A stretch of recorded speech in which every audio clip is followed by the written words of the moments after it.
No, it's too late. Yeah, Okay. I did. They're recording. We're ready? Yep, we're on. All right, we're ready. I'm gonna call us to order and we'll start with introductions as we wait for others to join. Let's start with Commissioner Jean. Mary John, Commissioner for District 6. Mary Jo McGuire, Commissioner, District 2. Rena Moran, Commissioner, District 4. Joanna Berg, County Manager. Carrie Collins, Deputy County Manager, Economic Growth and Community Investment. Nicole Fretham, Commissioner, District 1. Lynn Becker, Workforce Solutions. Trista Martinson, County Commissioner, District 3. Victoria Reinhardt, Commissioner, District 7. And then we do usually have all the guests in the audience introduce themselves. Me, Sharon Clark. Victor Morcana and Intern in the manager's office. Dan Ryan, inspiring to speak, nonprofit. Sherry Gabriel Fuller doing some volunteer work with. Beth Stomberg, Director, Founder at Argyle Sebra Gallery. Hi, Jennifer O'Rourke, Director of Government Relations. Amy Watson with Government Relations. Alex, the Chief Financial Officer. Isabel and James for Ramsey County Finance. Claudia Camera, Community and Economic Development. Karen Francois, Deputy County Manager, Information and Public Record. Gloria Reyes, Deputy County Manager for Safety and Justice. Casper Hill, Media Relations Manager. John Perlich, St. Paul Area Chamber. Amanda Dewar, St. Paul Area Chamber. Tracy Yang, Country Manager's Office. Thank you. Thanks all for coming. This will be a little different. This is a commissioner-led workshop. So I am leading and I want to thank Ling and Carrie for all of their support through this process. But there is a lot of material. So this is going to be an overview of the full proposal. You do have the full proposal in your packet where I dig in more into specifics and provide a lot of resources and the data that was collected. This is, it's so long partially because it was a lot of work and stuff, but also because I wanted to make sure everything was documented for after I'm no longer with Ramsey County, so no one has to recreate the wheel if we move forward. With that, so the plan for today, we're going to talk first just about as Ramsey County and our county and its existing arts and cultural economy and assets. And then I'm gonna share a little bit about why I think it would be beneficial to have a strategic plan for arts and culture, and then outline a proposal that I've been working on that would sort of kick off the strategy, and then we'll have an opportunity to discuss as a board whether this is something we want to direct staff to move forward with. So for today, the goals are for those of us here at this table to just better understand the current state of our arts and cultural economy, develop a consensus around, is this something Ramsey County should be investing in? What do we think about the proposal as is, and how do we want to direct staff to move forward to bring something forward? And there we go. So first, Ramsey County Arts and Cultural Economy Overview. And I'm going to start by saying there's more in the full proposal. I had at one point started trying to just like make a list of all the arts and cultural assets in Ramsey County, and I had to stop. There are so many.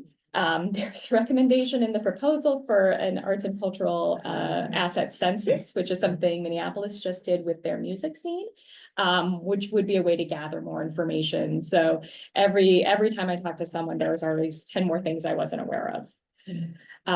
So this is okay. Let me just go away. Is it possible to make the? Yeah, it's fine. So I'll say Ramsey County, we have an amazing arts economy. So I went to grab, this was a national resource that looks at sort of measuring the arts scale of like the quality of the arts economy and scene in different communities. And if you look at Ramsey County, we're like in the 99th percentile. We're doing amazing in a lot of ways. Oh, thank you. In terms of how we are able to offer arts opportunities. And for me, it's really important recognizing that our vision is a vibrant community where all are valued and thrive. And our mission specifically speaks to enhancing our quality of life. And to me, our robust arts and cultural scene is an indicator of a vibrant, thriving community and a necessary factor to enhancing our quality of life.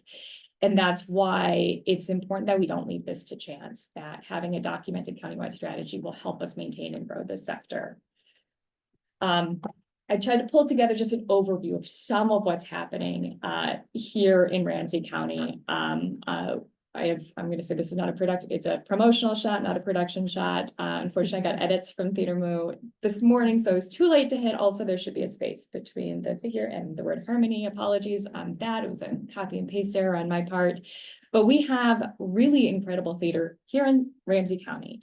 Penumbra founding Black American theater and launching the careers of August Wilson. Theater Moo, which really launched the Asian American theater scene in the country. Park Square, Lakeshore Players, Gremlin Theater, Ordway's Performing Arts Center. We have amazing theater at all levels throughout the community, not just here in St. Paul. Film, TV, and media production. We have a long history of hosting film production here in Ramsey County specifically. We used to have Energy Park Studios, so all those big 90s films that came through, a lot of them did their work at Energy Park Studios in Ramsey County. And now there are a lot of statewide changes that are likely going to result in more film work being shot here in Minnesota. And Ramsey County really stands to benefit. And I've done a lot of work on this specifically. We have great partners, Film North, the St. Paul Neighborhood Network, right? Yeah. SPN. And then Asia Media Access, who might be listening today. So if you are, hello, welcome. So a lot of great work happening here. And so this is a picture from a shot that was recently, earlier this year, they were shooting in Keenan's Bar and Grill on West 7th Street for a film that was actually written by a Minnesota native as well. Music you might recognize. Representative Prince Vega, who also dropped her hip hop album the same day she was sworn in as a legislator. We have amazing music venues from large to small, Turf Club, Amsterdam, Palace Theater, Roy Wilkins, Excel, all levels. And we have so many great musicians that come out of here or that come here and that continue to work here. In addition to classical music like the Chamber Orchestra, the Selby Jazz Festival, and lots of musical groups and celebrations throughout Ramsey County. You can find music in parks for free because that is such an integral part of our community and culture. Dance, we have so many dance schools, I couldn't even begin to document them, but also professional dance companies. I asked a friend of mine who was my undergrad dance professor, who she recommended, and she talked about TU Dance and the work that they're doing, looking into them, really incredible efforts in the work and the art that they're doing connected to social justice and equity and human resilience. So really cool how the work of the art that's happening in Ramsey County really aligns with our mission. So a lot of amazing companies here. Visual arts, we have visual arts throughout our community. I love walking around and seeing public art, and we have it throughout Ramsey County. So thank you, Argyle Zebra, for representing. As I was searching, what are all the things? I learned so many new places, and Argyle Zebra was so interesting and exciting, and hopefully you'll get a chance to talk to Beth after about it, and I can't wait to go there.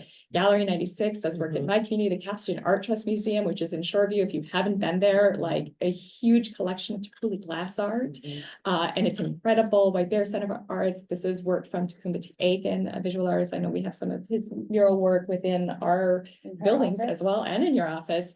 Mary Jo Huffman is a visual artist from Shoreview and started photographing a lot of nature that she found in Ramsey County parks and is now working with Martha Stewart and all over the world. So incredible art happening in Ramsey County. So the benefits of an arts and cultural economic strategy. Arts and culture are not a luxury good. They're essential. If we want a vibrant and thriving community, it can't just be tech jobs and construction. Those are important and wonderful, and we need them, but so do we also need arts and culture. Also, from my time on the Arts and Cultural Commission, one of the biggest pieces of research that has stuck with me that arts and cultural economy and a community's arts and cultural economy doesn't just reflect economic health, it actually improves it. Investing in this sector specifically will improve other sectors. And it doesn't take a lot, even small investments in arts and culture can yield substantial rewards. Why now? COVID, this is one of the hardest jobs hit. Our community is not recovering from COVID, especially when we think about live events, music, theater. It is struggling the most. The film industry as a whole is suffering dramatically as a result of the strikes that took place. They have not recovered. And because there was still pending potential strikes, they still haven't recovered. My partner is in the film industry, has been on and off furlough for over a year, and as well as most everyone that he knows in the industry, many of them are seeking other jobs. The fact that the state of Minnesota is investing gives us an opportunity to capture some new market as that work comes back online, especially next year. We talked about what is economic inclusion 2.0 look like. Doing this now allows us to incorporate arts and culture into that effort. And then also recently learned at one of our recent Arts and Cultural Commission meetings, there is national efforts on action on race and democracy that is very specifically tied to art and culture. So it gives us an opportunity, if we're able to move forward with this, to really join in those efforts. I think it's important to ask, as we're doing things, how does this fit in the rest of the work that we're doing? We are going through a lot of change. Taking on a new initiative right now is really overwhelming. So I really want to tie it to the work that we're already doing. So economic inclusion, again, growing arts and jobs in the arts grow other jobs. We have identified a need to do more support for entrepreneurs and grow small businesses. Artists are small business owners. They don't always think of themselves that way. And that is a struggle for them and something I've heard from the community, but they create economic growth. You'll see here some of the work that artist Kufu did as part of our economic inclusion plan. That was economic investment into Kufu as an artist. And that work is important, and it helps illustrate what we're trying to do in the community. When we've had workshops recently, and I've got some data linked in the full proposal regarding, what industries do youth and young adults want to go into? Careers in the arts are in high demand. We have no programming for it. It's the one thing when we looked at the pie chart of what do youth want and what are we offering? There's nothing there.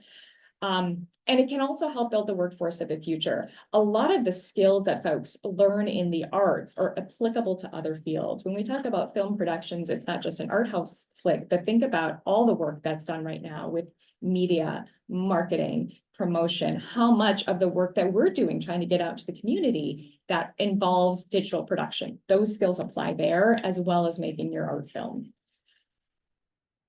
Racial equity. So I just want to remind you, we had our Black History Month in February, and we had the Black Bodies on Ice group and the amazing performance from our Beverly and other representatives that the art of Black communities and communities of color has often been not able to be capitalized upon by them. It's been stolen by other cultures and capitalized by those, and allowing communities to reclaim their art is important. And the idea, it also communicates whose stories are important to be told. And there is also research showing that arts can preserve diversity, lower rates of social distress, reduce rates of harassment.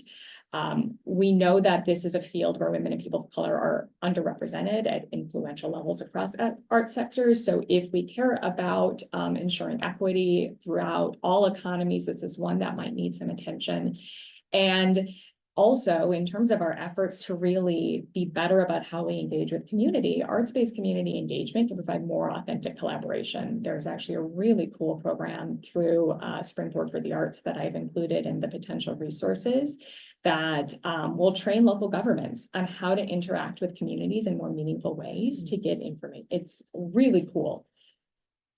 And then finally, public safety. We hear about public safety a lot, and we want well-being and community more resilient communities are safer communities, and resiliency is tied to the arts. Arts provide opportunities for youth to feel empowered, valuable, and I think it was Commissioner Zhang who brought up the other day the work of 30,000 feet, and they're doing so cool. Like how we engage youth, make them feel important and valued, or not make them feel that way, let them know they are important and valued, is critical to addressing our public safety. Another piece of that is when you look at communities where there are arts and culture present, really impacts the perceptions of community safety. So if we look at something like our downtown revitalization project, other communities have been really thoughtful about how do we incorporate art into it, which is a way to make people safer, bring more people in, but then also it makes more businesses want to invest there when people are there. So it can be a driver of economic development and safety in communities.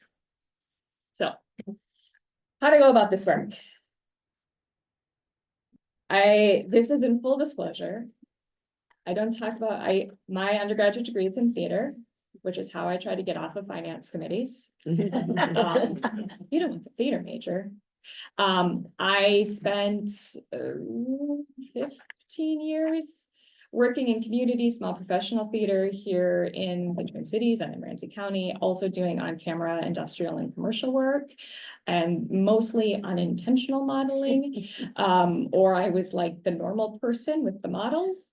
But as an example of my work, me on the stage in White Bear Lake, on a stage that no longer exists in White Bear Lake, me and my daughter, which is why I had to show that one in the corner, doing an in-store promo for Best Buy, and me as an unintentional spa model. Don't worry, I'm not super wealthy. I got $100 gift card. And a great hairdo. You know what? It was a leaf blower. Which was happening there.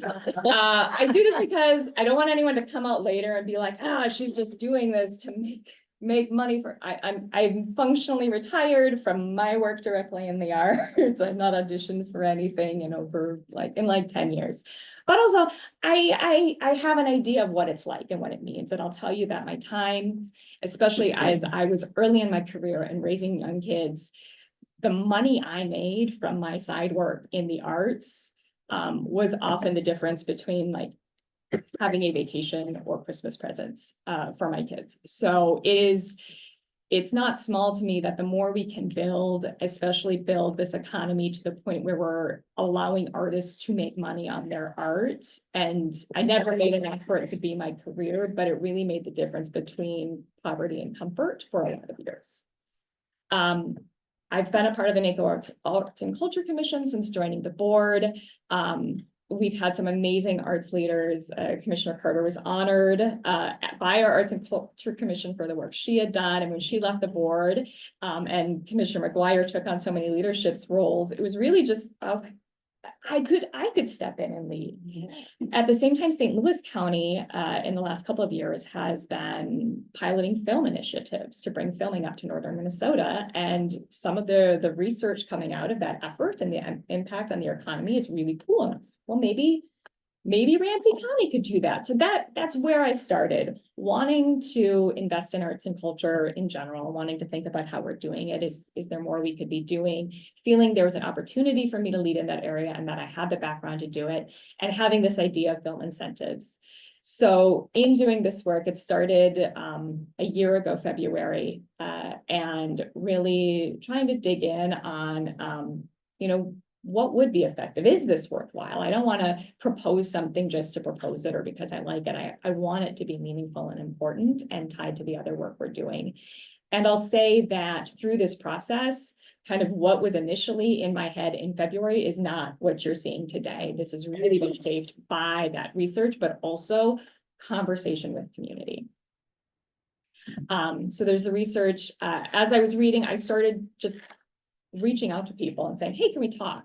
I'm interested in learning more about this. So I did talk with folks in St. Louis County and the film board, the state film board, Film North. They connected me with some other folks running film boards across the country. I am actually now like a certified film commissioner because I took a course to understand how film commissions work. And every time I met with folks, I said, who else should I be meeting with? And so it branched from there, and we got to the place in November of 2023 where we pulled together a community roundtable. Springboard for the Arts hosted us. We sent invites to all the folks I talked with, a bunch of other folks, and I missed a million other folks because I already said we have such a rich arts and cultural scene. Ling was able to be there with me, which was wonderful to have. This is about when staff really started getting involved in the process, and to be there and to talk with people. If you look in the appendix to the proposal, you'll see the presentation that I did, which was really about just sort of like getting ideas from folks and getting their sense of what the community really needed. And that really shaped all of the information that is in this actual proposal. I drafted it up in March, tried to put it all on paper.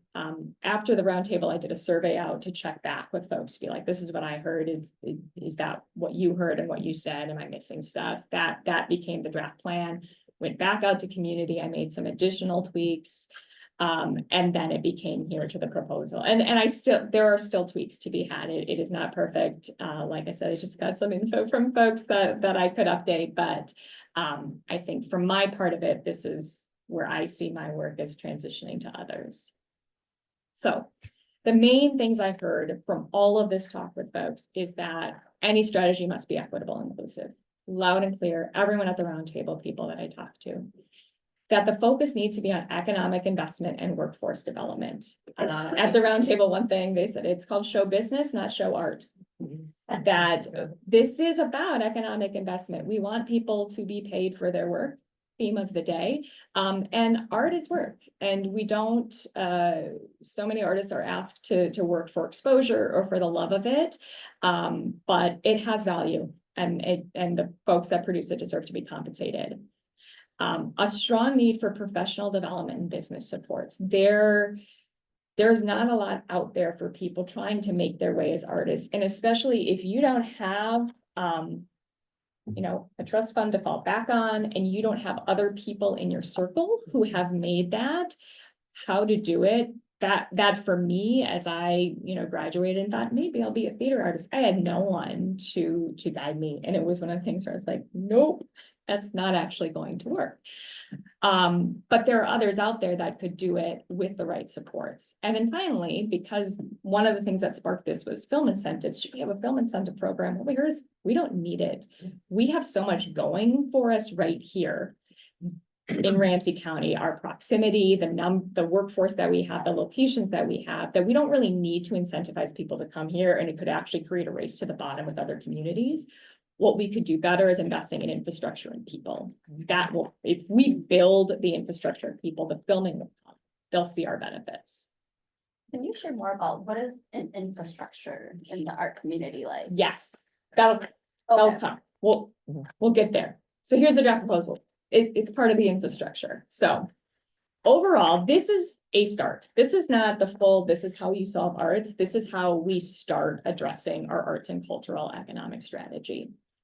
There are 6 pieces of it, and we'll go through each of them. And again, within the full proposal, there's more resources and more information, and how these come from, where all this comes from. So one key piece of it is, how do we manage this? How do we ensure that arts and culture stay a priority and stay connected, and that community continues to be driving and leading these efforts? When I started this, I was looking at film incentives. A lot of them have film commissions and film boards. As I move more broadly to arts and culture in general, the idea of having an arts and culture advisory commission made the most sense. We have the infrastructure here in the county to have advisory commissions, and to establish one that we know what their role is to ensure representation of the community, different cultural groups, as well as different types of art, and connect that as well to our business community, our educational community, and our tourism sector. Provides a really good way for us to integrate this work. So there wasn't any sort of clear feedback from the community on what exactly there had to be, just that community had to be involved and it had to be diverse and robust. I suggest an Arts and Cultural Advisory Commission for that reason. I have a draft ordinance in the full proposal appendix to review, and we could tie the ordinance procedures to the Cultural Week of Action on race and democracy, which would be a cool way to tie into that work and celebrate it. Marketing and promotion. We don't, because we have so much already, we don't have to create new stuff. We just need to tell people it's there. The problem is people are going to say Minnesota has film incentives. We'll go shoot in Minnesota. What's in Minnesota? Minneapolis. If you called the suburb of Minneapolis. if you search where did the musical artist Cisco of the Great Thong Song get married? Because I did this. When we were in DC. Okay, Carrie? Wait, who's the musical artist? Cisco. Okay. Get married. He's a Hennepin County resident. Is that a song? Oh, got it. He lives in Minnesota. Where did he get married? Most every single news article you get says Cisco weds in Minneapolis. Do you know where Cisco got married? Landmark Center, a Ramsey County facility in St. Paul. The only news article that got it right was The Current, because it was local and knows that we're not Minneapolis. We need to tell people who we are. Facility, and we don't even have a plaque or anything in Landmark Center, so. He's gonna have to come back. Oh my gosh. Yes, that's what I would like for my retirement party. It can be at Landmark Center and I want Cisco to perform. Okay.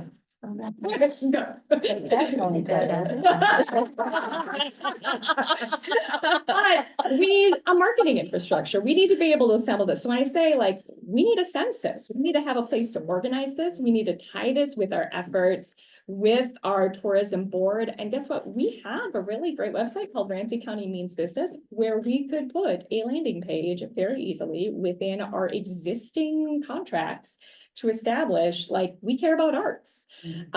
Here's connections to, like, how do we gather and use that census to promote it? There was, in one of the film incentive, there was a very large global guide for best practices in film incentives. There's a link in there if you want to read all 200 pages of it. And one of the things I talked about is some of the work that happened in, I think it was Ontario, and they didn't really do incentives. They just created like a website that actually connected folks to the resources, and they saw a boom in the filming that was happening there, a huge economic boom, because people knew where to find stuff. When you've got folks coming in from out of state, trying to connect all the dots, whether it is, where do I have lodging? Where are filming locations? How do I get the permits to do that? If you can provide that to folks, you don't need to give them money to come here. The state's already doing it. We just have to make it easy. And then on top of it, when we talk about what a great arts community we have, it's not just getting film production here. Businesses want to be where people are going to have a good quality of life, where people are going to want to live, where people feel safe. If arts and culture, being a parent in the community, make people feel safe, it's going to be a place where people want to invest. It's going to drive more folks to want to come to Ramsey County to start their businesses, because their people are going to want to live here because we're a great place to live. Artist business coaching. This was a big one. As I said, a lot of folks, artists don't see themselves as business owners, but they are. Much the same way that a lot of like licensed family childcare providers don't see themselves as business owners. So you really need to target the coaching for their businesses to them. Same with artist business coaching. And unfortunately, Ramsey County is one of the few local in the metro area that doesn't offer artist-specific business coaching. A lot of other counties offer that specifically through Springboard for the Arts. That was something we heard from a lot of the artists at the table, at the round table, what a clear need this is. And right now we are already talking about the need to provide entrepreneurship opportunities and outreach and supports for people to start their own businesses. And this is an opportunity for us to make sure in that work that we're already doing, that we also carve out something special for our artist entrepreneurs. Film-friendly county, again, what we heard is we don't really need direct incentives. It would be really cool. What the infrastructure that folks really wanted is, how do we get a film studio like we had with Energy Park Studios? Now, I am not proposing that Ramsey County build a film studio. But we have this marketing website. If we can utilize Ramsey County Means Business and talk about our commitment to arts and culture and how we do that, and also provide some resources to become a more film-friendly county. How do we help people find the permits? Can we organize them? Is this something a subcommittee on our arts and cultural advisory team can help us put together to make sure that folks know where to find it? And then also, because we promote, like, here are opportunities to buy and start businesses, we could say, hey, did you want to build a film production studio? You should look here. Here are some sites that might work really well. Infrastructure means those spaces, but but some of it is just documenting the spaces that exist. We have really cool places where folks could film here in Ramsey County right now. We have beautiful historic buildings. We have a downtown that's not as busy as other downtowns, but will still get you a downtown feel. We have places that feel, traditional, like, home sites. People make a lot of money leasing their homes for film production. I don't know how many people's random homes I would go into for industrial and commercial shoots, and it was just, Grumpy Old Men was filmed in St. Paul on the east side. yep, lots And of every money, time they sell that house, it says Grumpy Old Men's house. right? Think of the impact to that particular homeowner's property value. That returns to Ramsey County. So there's opportunities, and how we do that. And I've also gone as far to talk to some of the emerging trends in the film industry is every film studio has a diversity, equity, and inclusion plan, or trying to meet those goals. We could help them meet those goals. We're trying really hard on that. We've got a pipeline of folks who are looking for work, and we can make those connections. We can help you, film production companies, meet your DEI goals. Let us connect you with folks who really want to do this work. We're already investing in folks in video production with our Youth Lens 360 collaboration. And also, there's another big push on green production initiatives. I've already had conversations with Biz Recycling, like, how could we integrate Biz Recycling to help film crews meet their green production goals? And so there's opportunities there to, within programs we already have, to further leverage the statewide tax credits to make Ramsey County a really exciting place to bring production. Workforce development. This is a goal. One of the messages we heard is there is workforce to handle production now. As that grows, we need to have a plan for how that pipeline builds. Especially if you're thinking of film production, that is a field where there are a lot of family sustaining jobs. Many of the jobs behind the scenes are union jobs. They pay well, they pay family sustaining wages. And especially if you get more ongoing production here, that helps building. So how do we get the workforce involvement?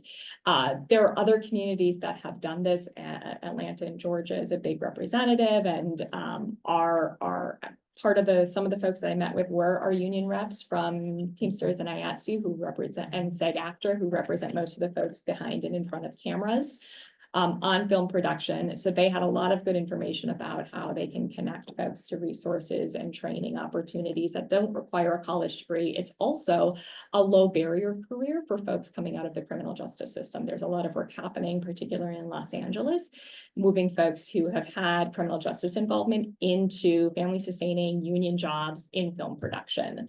And really cool stories coming out of that. So there's a lot of opportunities. This is more of a long range plan that you'd really want time to work with an Arts and Cultural Commission and probably our WIB to identify workforce gaps, partnering with those organizations like Youth Lens 360 and 30,000 Feet. And we also had great participation. Yeah, High School for Returning Arts was at my roundtable and brought a bunch of students to talk about the work that they're doing and how exciting it was for them. And they just needed those pathways and support. We also have, so many post-secondary institutions here in Ramsey County specifically that have significant art production, media skills, programs where we've got a lot of connection there. So there's opportunities. It needs to be on the radar. It's not like, number one, we need to have a plan, but that's something where we need to incorporate that in the initial plan that moves forward. Can I jump in on this just because this is fun for me? So you brought up the post-secondary institutions. So when I was applying for schools, I was going for music, and when I got all of the packages back, Augsburg and Minneapolis sent along not only the financial aid stuff, but they sent along an insert about the connections they had with the Dakota Jazz Club, Orchestra Hall, McPhail, School for the Recording Arts, all of these connection points to say, if you want to study music, why would you leave the Twin Cities? And so as much as I wanted to get away from my parents, I stayed, and I went to school for vocal music and took a Metropolitan Complex course, fell in love with it, said, this is what I want to do, ended up with a political science degree, and here I am. I say that because so many people are in the arts and they want to do it, whether it's a major or a minor, but it is a pipeline for talent. It is a pipeline for career pathways. And the more that we grow our response and like our Ramsey County presence, the more we're going to be able to retain and attract Yeah. talent. Yeah. Huge. I'll say the same thing for me. I was looking at I wanted to be a teacher. I wanted to be a theater teacher. And my mentor for me in high school was like, you don't want to go to St. Cloud and study theater. You want to be in the Twin Cities where you could actually work in theater. And I did. Commissioner Casher, so I have a different story, from a different angle, but, I went to Franklin Junior High in Minneapolis and we had a playwright in residence over in Franklin Junior High when I was in 8th grade, and it was Marion McClinton, who's the Tony Award winner from Penumbra Theater. He passed away during the pandemic, but he was a mentor to me, and, I wrote a play that really kind of got me out of, it was a monologue that got me out of some real, I don't know, a stressful time when I was 13 or 14, and he saved my life. And it really was that kind of playwright arts for young people expression. I know Commissioner Randy, you've joined me a lot at events where there's spoken word done by young people. It's very powerful. So, I mean, and I unfortunately, Mary Kay Boyd was able to introduce me to Jan Mandel just this year. And Jan is Marion's widow. And I had never met her before. And so it was a really powerful experience to go over to the Black Healing Arts Center and see a room dedicated to him with pictures of him when he really, I never got to tell him how much it changed my life. So it was really, but it's another connection of arts, not just so much career, but for our young people, it's a real healing. I know you talked about healing this morning at the board workshop, but there's something about being able to be outside of yourself, to share your emotions and your feelings that's really powerful. So, yeah.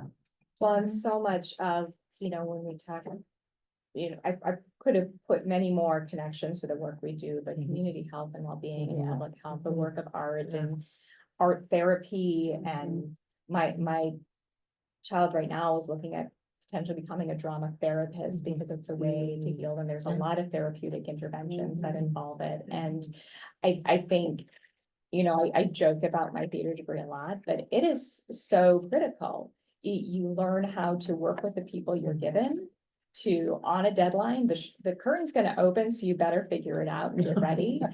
I talked a lot about how when I was doing statutory interpretation, it felt very much like the work in interpreting Shakespeare. Like, here are these archaic terminology and I need to make it real to someone. Like, what is this subdivision 2.a mean to me in my life? It's a similar skill, and the type of critical reasoning and the work, for me as a theater artist, it's a lot of understanding people and motivation. So being able to enter in my work in mediation and conflict resolution, it's the same skill set that you're applying. And, you don't need to have a career in that for it to become an enriching part of your life. When I moved between 6th and 7th grade and had no friends and was like, don't know what to do. And it wasn't until I annoyed my English teacher enough by asking for extra credit assignments that she's like, well, I'm going to put her in the play so that I can tell her to learn her lines. Well, did she know I had the script memorized in a week? But it changed my life. It's how I made friends and gained confidence in myself. And many people find that through art. Yeah, and related to that, the Playwright Center, which was who sponsored that playwright in residence, they're moving to St. Paul here this year still, so they're coming over from Minneapolis, so it's kind of a big deal, yeah. I will add too, just from and you'll touch on this, in terms of the gig economy, Elaine has been up here talking about, the gig economy really is now the economy. Everybody's got some sort of gig, Side side hustle, and that's what I took on gigs throughout school. That's what I that was my money. It was Mhm. doing various events, weddings, all sorts of stuff. And it became just a critical piece of revenue for me to get through college. And I think about all the kids that are kind of dependent on these gigs, regardless of what type of art they're doing. And now we can really foster that and grow that, so that there's more opportunities. Right? Finally, business partnership. This has got to be a big piece of any approach. Businesses benefit from arts and cultural organizations. I guarantee you when Park Square had to cancel half of their season, that the restaurants around there suffered, that the folks driving Uber, that the hotels, that the bars suffered as a result of that loss of people coming together to view the arts. And so we can work together. And when you think about that, it wasn't just them. It was, oh gosh, here's all the dry cleaners that are not getting the business of cleaning the costumes, all the retail businesses that are not having the props purchased and the material, all that. When you put money into arts to make it happen, that money goes out into the community, but then the people coming in also bring more money into the community. There's layers and layers, which is why it doesn't take a lot of financial investment to make a huge impact. So how can we, and so partnership with the business community is essential. It can't just be an acknowledgement of it, but they need to have a seat at the table in an arts and cultural commission. We need to help businesses be able to market their services towards arts and cultural organizations, find partnership opportunities. One thing that came up in my discussions with talking about film production is, there are a lot of film crews, and one of the things that's hard for them to find is they'll be shooting for 2 months. They need a short-term lease, but no one will do short-term leases. We have all these empty businesses here in downtown St. Paul. Can we work with them to say, hey, let's get a list of here's opportunities for short-term business leases. We have all these hotels. When you're bringing people in from out of town and specialists, you're going to need to have folks staying in hotels. If we can let them know, like, hey, do you have a rate or group rate? How can you market yourself to them? Let me help you. Let's put you on the resource list on our Film Friendly Ramsey County page as someone who wants to work with film production teams and can do those long-term stays for them.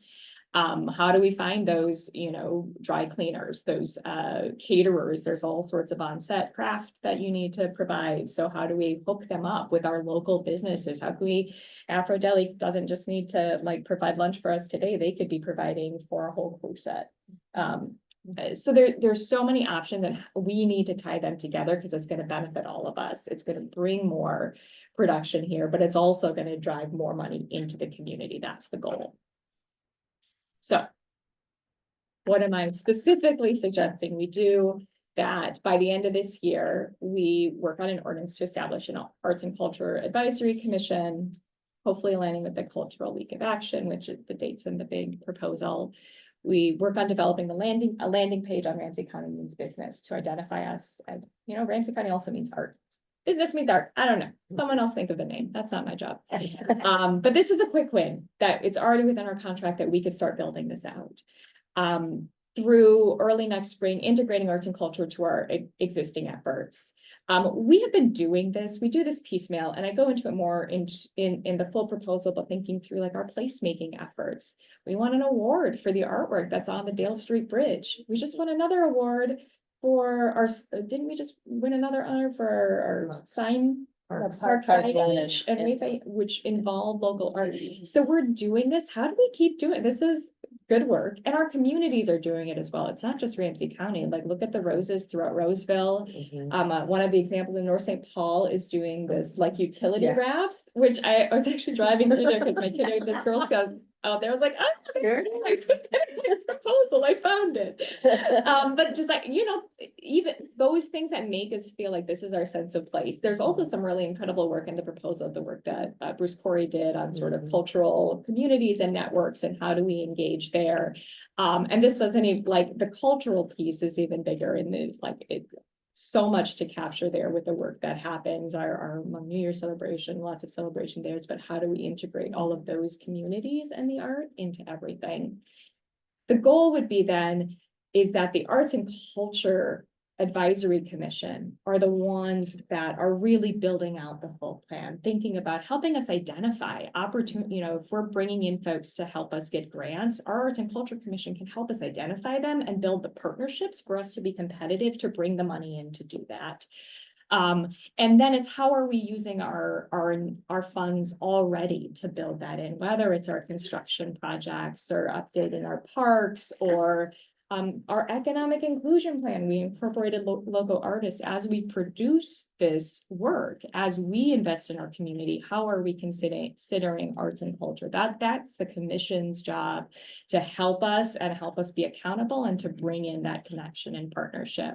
The goal would be that they could do their own sort of fuller strategy and plan, like what do the next 5 years look like, so that the next budget cycle could include arts and cultural investment potentially, or identify funding sources. And we really need to empower that advisory commission to develop and intend that strategic plan and build those partnerships. And that's what I've got. Discussion and direction. Commissioner Ryan. Okay, so you are the chair and the Yes, presenter. I'm all of Okay, it. Gotcha. Okay. It's like, use your. I told talents, you I it's don't the know. statute staff support. Well, I have to tell you that this is very exciting and I do think it's something that we need to do. And the way you've laid this out makes it very seamless in getting into our system without really disrupting anything. It adds to. I think that, well, I should tell you that when I was 11, I decided that I was gonna be a commercial artist when I grew up. I was so excited.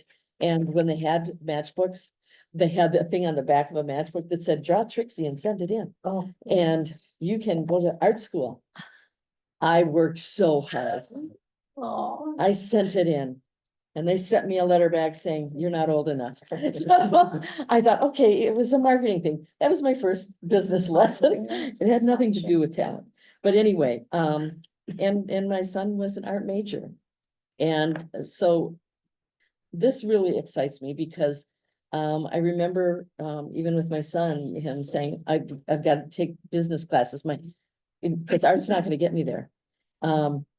And so I think that there's so much out there that there's a lot of creativity that has been squelched because of, I can't make any money, I've got to support my family. And what are the opportunities? And I want to make sure that we're being inclusive here as far as what are the arts as well. Because I know a number of people that would like to write. Yep. And they have not a clue as to how to get started. And I think that that's something that we need to include in here as well. There's many different kinds of art, and I know we can't cover every single thing. But that is one area that I think is often neglected, that people, Right. you know, the artists just show up, that's it. And what we could possibly do to encourage folks to, the basics that you were talking about. So much sense. And very little cost to us to put it on a website to say, hey, if you are interested in film, if you're interested in the spoken word, if you are interested in play, you know, whatever it is, that there's information that says, this is who you need to talk to in the different areas. We're not being the specialists, we're just pointing them in the right direction. Because, yeah, I mean, I think that many of us have, well, I hope we all have an art side where we can express our feelings in many different ways. So I think this makes so much sense and I'm really excited. The work that you put into this is nothing short of amazing. To make sure that we have all the information we need to implement. I guess I want to see, I mean, the proposal is fantastic as well. How can, it's not in a workshop, but a result of this workshop is how can we implement? How does that work within Ramsey County and how soon can we do it? Again, I don't know. This is why I have to stop. Well, and I'm hoping that, you know, honestly, it doesn't appear to me that this is gonna cost a lot of money. It's not gonna have a huge impact on our budget and staff time. But when you think about the impact on our bottom line as far as property taxes, this would, anything that's developed here, we get some of that. we get some of the sales tax and different, I mean, there's different things that really, I think the payback is maybe not easy to measure, but I think that it is there as well. So as you can tell, I'm very excited about this. Madam Chair, Commissioners, I think, we certainly are as well. In terms of kind of the next steps that Commissioner Griffin has laid out. The Ramsey County Means Business, we'll call it campaign, if you will, that should be relatively easy. We can partner with communications and our partners at Golden Shovel to do that work, to connect especially to highlight the network that does exist. And then additionally, through our work that Claudia Klinkhammer has been shepherding through, we're building out the Small Business Reimagination Center, and we're trying to, ensure that there are business advisors across all the industries, including creative industries, to provide that kind of one-to-one coaching that was mentioned. There's a degree of services that the city of Minneapolis does in partnership with Springboard for the Arts. And so they could be, one of many advisors that are at the table to ensure that there's enhanced navigation for those entrepreneurs that are interested in developing in this space. And so that I feel like will be embedded into the work that we're doing. I am mindful of the degree of change and capacity right now as it pertains to building out quality advisory commission and ensuring that community is well supported in that.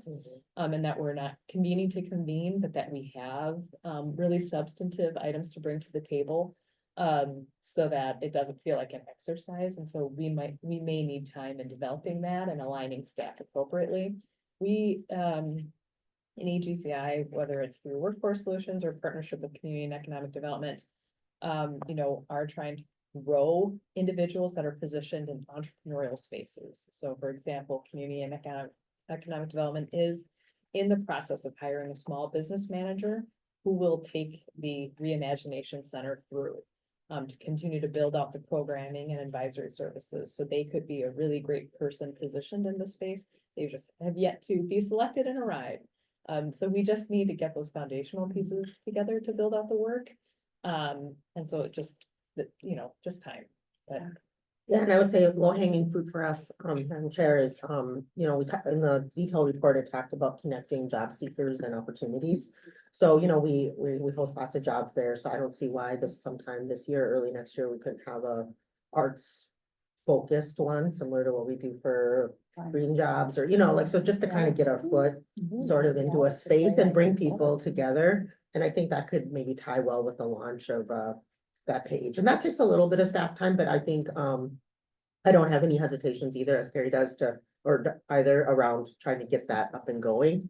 I think it is the advisory board, we already run that with a WIB, and I know, and I heard you talking about, subcommittees, and that takes a lot of work to do well, and I think I appreciate what Carrie said about wanting to make sure that community, who's at that table feels well supported and well served with the mission. And I know we've talked a lot about an ECI plan 2.0, and I wonder if, that strategy couldn't be underneath inside there, so it's not so much a separate strategic plan potentially, but that could be up for conversation, of kind of the timing of that and how that looks. I could see the ECI plan, at least Carrie and I haven't had a lot of conversation about it, but almost some industry specific, kind of carve outs, right? Because we're leaning well into the green jobs.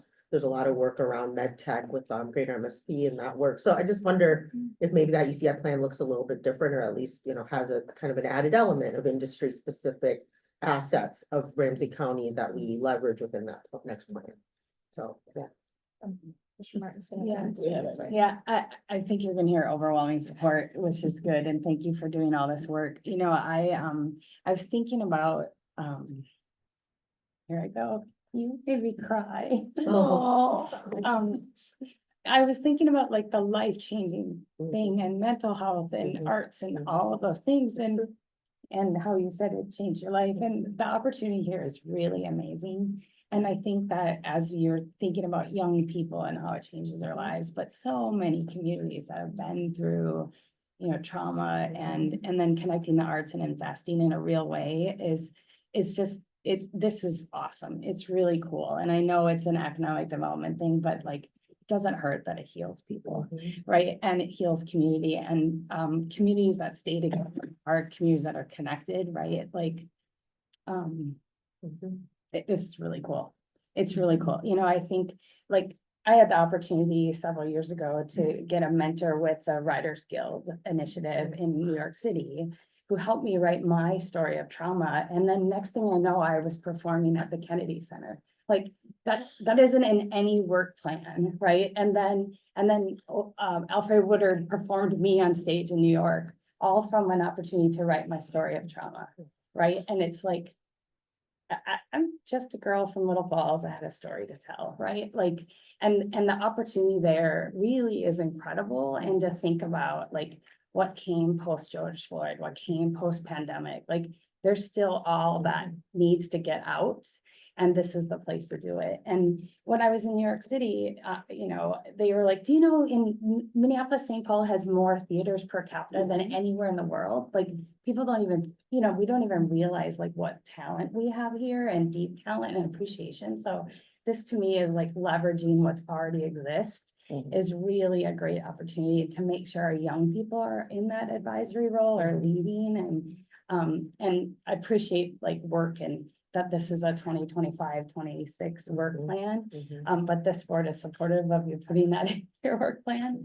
But also to think, is there opportunity, you know, with grants or our philanthropic partners to say, we want the county to do this work, we'll fund a person to come in and lead or set up or an intern. I think there's some opportunities there too for next year's work plan.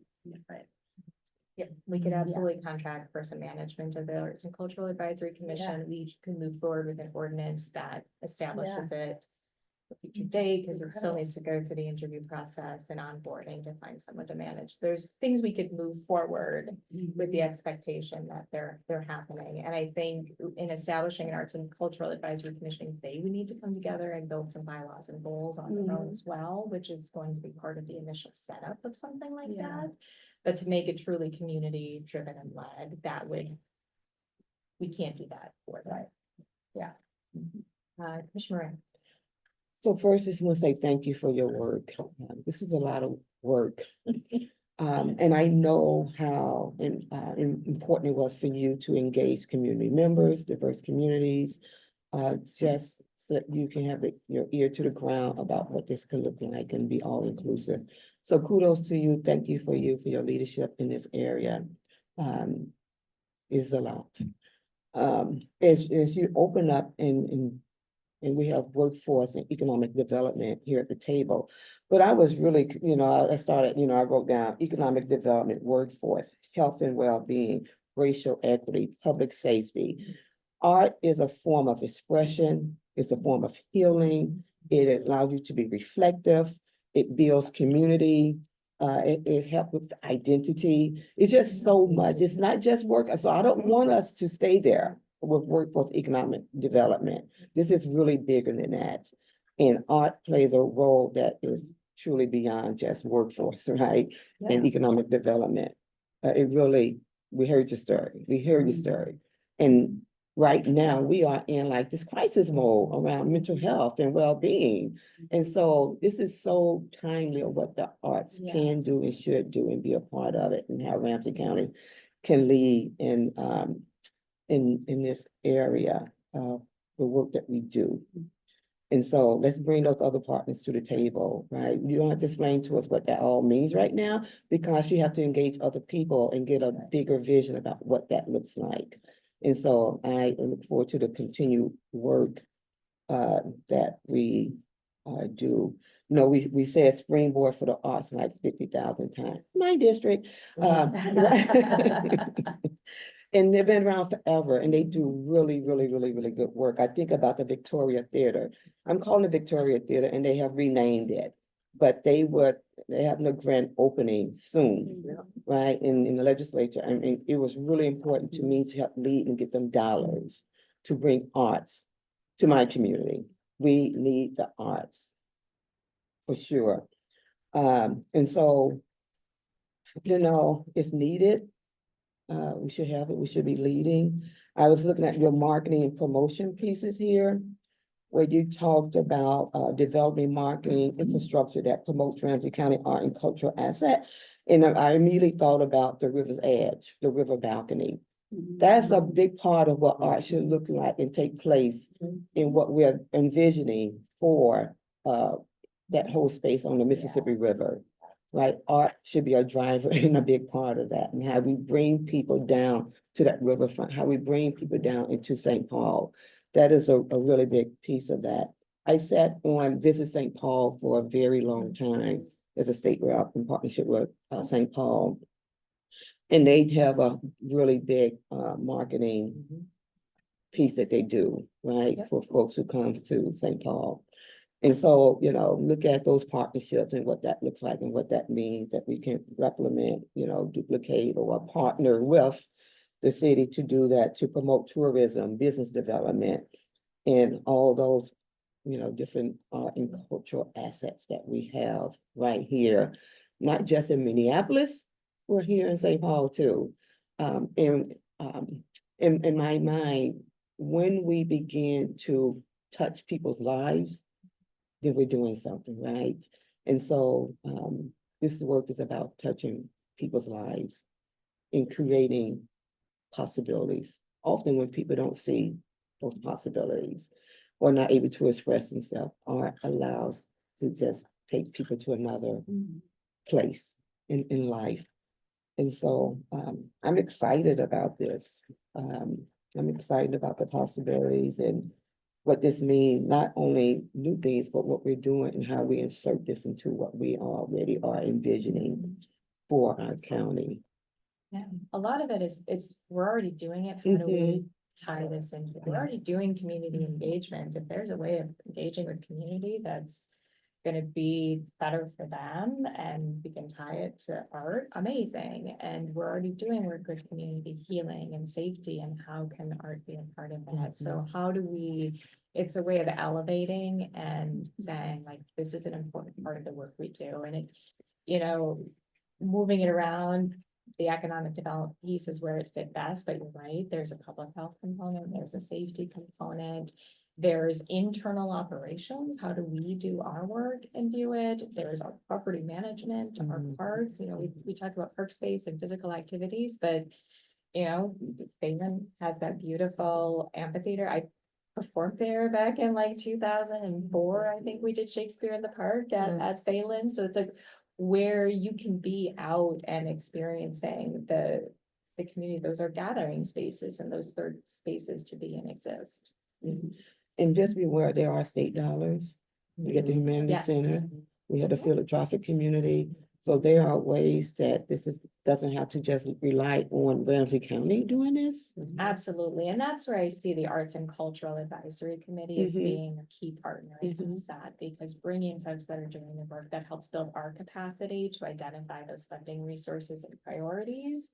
And then also has the partnership in place that will help us actually like receive those dollars and be granted those dollars to implement. So I don't see it as a lot of, other than the staff management time, necessarily a lot of levy dollars coming in to support this, but utilizing these connections and partnership to bring in money for transfer. And I'll go here and then there. Yeah, oh my gosh, Nicole.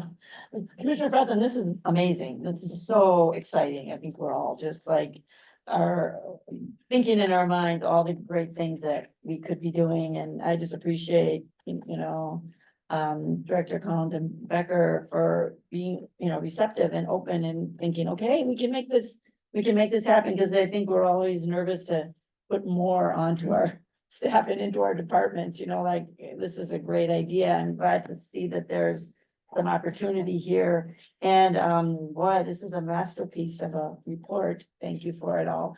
We're all thinking of all the things, just to be reminded of all the things that we are doing in this community, and all the great work that is being done, and to bring it all together. And of course, we're all thinking of all the dollars that might be available, the legacy funds. I mean, surely we might be able to get some legacy, and maybe someone will do a Bush Fellowship and and we could get someone who wants to do their fellowship on this, and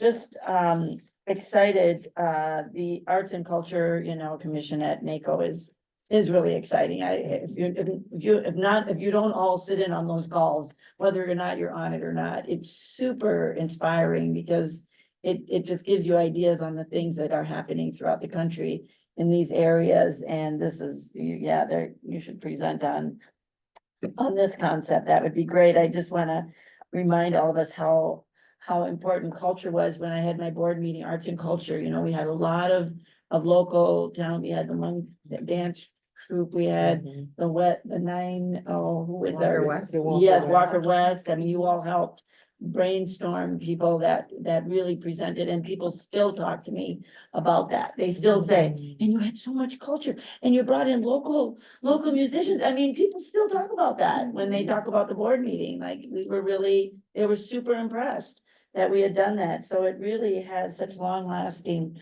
implications. Anything that we can do to bring the arts in. I'm glad you mentioned Roseville and Bloom. It came right about COVID time. So right about the time when everybody's supposed to be outside, they had this great Roseville and Bloom, and people could be outside, you know, checking out those roses. So it's all around a great thing to do, arts and culture for our mental health, for our transforming systems. All of the work that we're doing, I just couldn't be more supportive and wanna do whatever I can to help. Do we still have a state director for the arts? I know Lucinda Winter, I think, used to head that up. She, One of the biggest things that came out of this legislative session is we, for the first time, established a state film board. We Oh. had Minnesota Film and TV, that's a nonprofit. We were the only state that ran it as a nonprofit. So now, effective July 1, there will be a Minnesota Oh, State and Film maybe Board that's with a what she film ran. commissioner. okay. Well, that's brand new. Oh. And so then it'll be a part of, Explore Minnesota. Oh, okay. So within D. Because when I was in the legislature, I knew the woman that ran this film, maybe it was the film board, I don't know, maybe someone can remember, but her name was Lucinda Winter, and she she brought in people that wanted to do movies here to the state. Yeah. And I thought she was part of the state, but maybe she was a nonprofit that She's got probably state part of run. Minnesota Film and Oh, TV. okay. I don't know if she was a Melody, Hmm.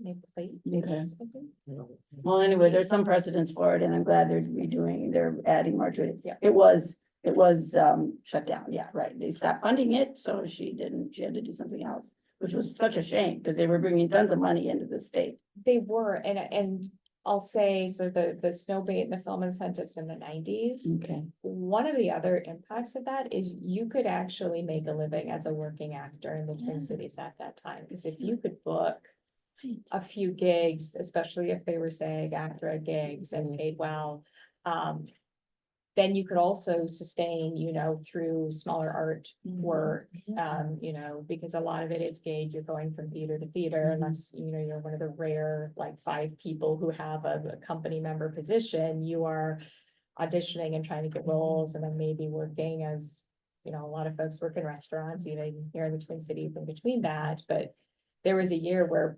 50% of my income, my first year out of college, came from 2 SAG commercials that I shot. 2 days of work. Well, one of them involved travel. So less than a week of work provided half of my income for the year and allowed me to do more theater in the community.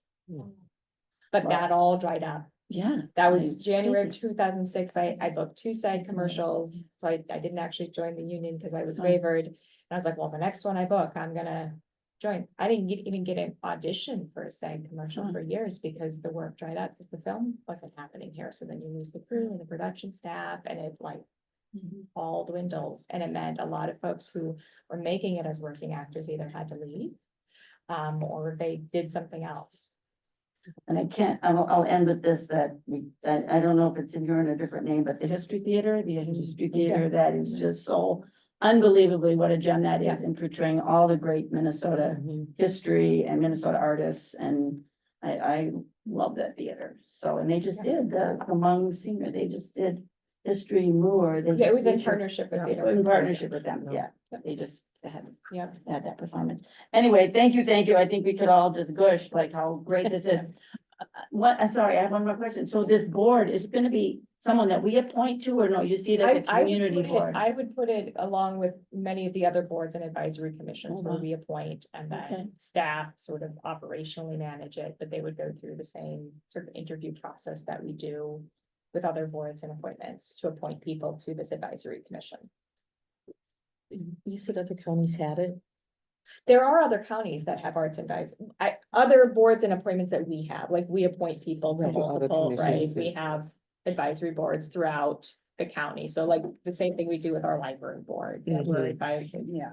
But And you're we have thinking we a would model appoint- that we could look Yes, at. there's actually in the proposal, I have lots Okay. of models of arts and culture commissions, Okay, that's what I was both wondering. here in Minnesota, at the county, local level, nationally, and then I use their ordinance to do a draft ordinance. We would have to do it as an ordinance procedure to establish a new commission. This is also this great document. Mhm. Right, you know, I'm looking at Yes. it right now, I know, it's like amazing, and reading it, yeah. Commissioner amazing. Sean. Thank you, Chair Callum, Commissioner, this is fantastic, it's so thorough. It just lays out a really good and transparent process of what you did, how you arrived there. And how, it recommends like next steps on what we can do very tangibly.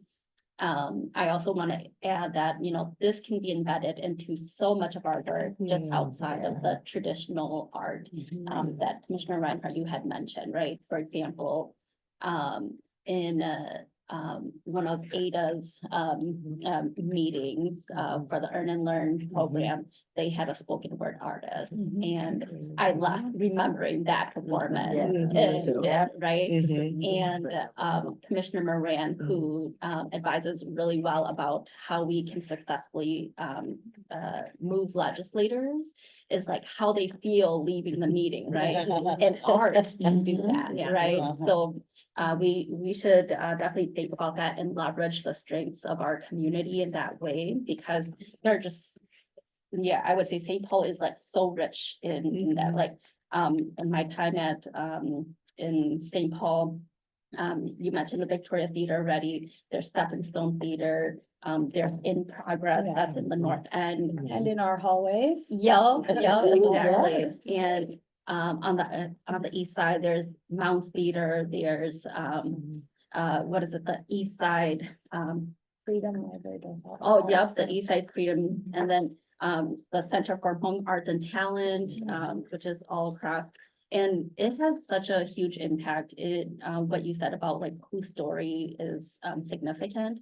I remember the first time I saw like a play, this was probably in the early 2000s, about Hmong history at the Mounds Theater, and this was like one of the first up there, and how I like left feeling so seen and heard, right? Like it was just a story that was like, this actually happened, and you let it sink in, you know, so it just reconnects to that history and the culture. So I just really think that this is great, and there are just so many ways in which we can embed into our work. But as you had identified, the issue is that like, we've been doing this piecemeal, right? And one of the other ones I remembered was the Rice Street revitalization, or like the engagement, Yeah. where we had artists engage, and out of that resulted in a cookbook. Yeah. Yeah, you know, and so these are just like creative ways that our county can and implement it into, embed it into our plans for. We want authentic community engagement, as well as thinking about the infrastructure and the places of where we all are in the county. The So work of thank you. placemaking and centering people, Mhm. especially as we do community and economic development and the impacts of that. Well, I'm super excited about that. I hope staff can think about how we could potentially move forward with an ordinance and what that would look like and what would be manageable, understanding that we have staffing restrictions right now, but I think having that to you know, identify that this is important to us and leading those efforts. Lane, Carrie, and Joanna have all been amazing in this process, supporting me and providing resources. I need to give a huge thank you to Amy Wozlowick, who attended many of these meetings with me and helped organize the big roundtable and did lots of mass emails to people trying to get the word out. My secretary, Nancy Larson, was scheduling meetings with people all last year, like in multiple different time zones, trying to pin this down. And then my new aide, Mamie, who checked every link in that proposal to make sure it was going to the right place. And Amy also did an initial edit of it. So there's a lot of work and love in this and ideas and resources, and I'm excited about it and the opportunities it provides, and I really hope to see something by the end of the year to say we're moving forward. Actually, that's what I was gonna say. I'd really like to vote on this as well, so. But it is your legacy. And I think it doesn't mean that you have to have the whole Arts and Culture Advisory Commission set up and running. It does mean that you set the Establishment. Yeah. Certainly at a minimum, you know, getting the Ramsey County News show business site. Will be top priority. I like that. Wonderful. Yeah. Is it your expectation to, try to get on the advisory or be an advisor at some point on And I this? don't know, we'll see what my life looks like. after Foundation this year. matters. Yeah, no, I'd love to be involved in some way that the stars align, but we have amazing folks in our community that are, There's a room full of Yeah. advisory members right here. that are doing the work right now in a way far beyond anything I ever actually did the work. And this is where I think for me, what does it mean to engage community is how do we take the expertise and knowledge of the community who are so giving of their time and their knowledge and expertise and pairing it with our expertise as policymakers into how do we merge those two into like a functional plan. And that to me is how we make community led policy, that we need to take the policy knowledge we have and the expertise and knowledge our community has and put it together. So I think that the artistic experts, the folks that are actually doing the work, are gonna be more helpful and beneficial than I would, but I would love to see it to be a success. That's it, then we're adjourned, we're 12 minutes early. Excellent, lunches are in the small conference